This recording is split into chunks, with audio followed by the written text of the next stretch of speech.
staring at like a blank document I find more terrifying than staring at the blank page, because like that cursor's just blinking away. It almost seems like it's taunting me.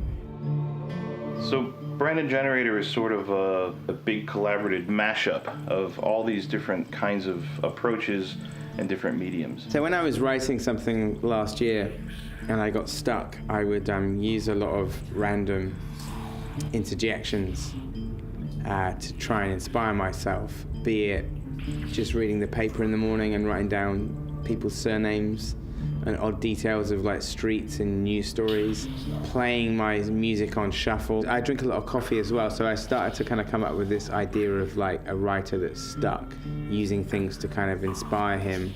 You know, when you're lucky enough to do what you like for a living, which is what Brandon's trying to do, you surround yourself with things that inspire you. So Brandon's done that, but it's just not really working for him. In the second episode, interestingly, because people kind of picked up from things in the first episode, there were a lot of ones that kind of like followed a particular thread. And so it was actually nice to be able to use more than one of them and formulate it into one story. It's making like this kind of patchwork quilt out of submissions from different people is crazy. So at first, when Edgar's figured out a basic structure of the story, I'll spend some time storyboarding it and visualize it and figure out how do we tell this story through, sequential art and animation. I'll get started, be ready for the crowdsourced elements from the public. People's ideas for the monster, for environments, all these ideas for prose, the dictaphone messages, the voicemails. Edgar then goes in and writes all that into the story. And then we kind of will make another pass at storyboarding. From the storyboards and the animatic, Julian Barrett can, work on getting the audio down. Brandon was going out of his mind. Maybe we'd have to finally go out of his flat. Should we do it to there, maybe? Yeah, that's good. I good. don't know where to.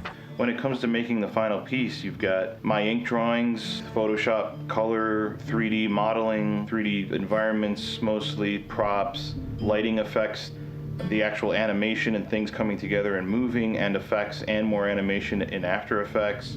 So you've got me and Don, Daryl, Scott, and as far as visually, our fingerprints are all over this thing. It's really heartening, to see the prose that's come in. Nearly everybody has taken the ball and run with it in terms of they started to write in Brandon's voice, which is really nice because it's like they watched the movie, they heard my voice and literally Julian's voice and Brandon's and they started writing in Brandon's style. It's given people a forum for creative expression. You're not asking them to say, hey, write a short film. It's like, write what's on Brandon's screen. It's being very specific. Brandon found a creature on this legal pad, you draw it. I like that it's not like a completely open brief. We're sort of giving people a specific exercise to do. And so if you go on the website now, you can look at a whole bunch of submissions, and it's really good stuff. It's just really, really cool and a really unique thing to basically say that this is made by the internet, not just for the internet.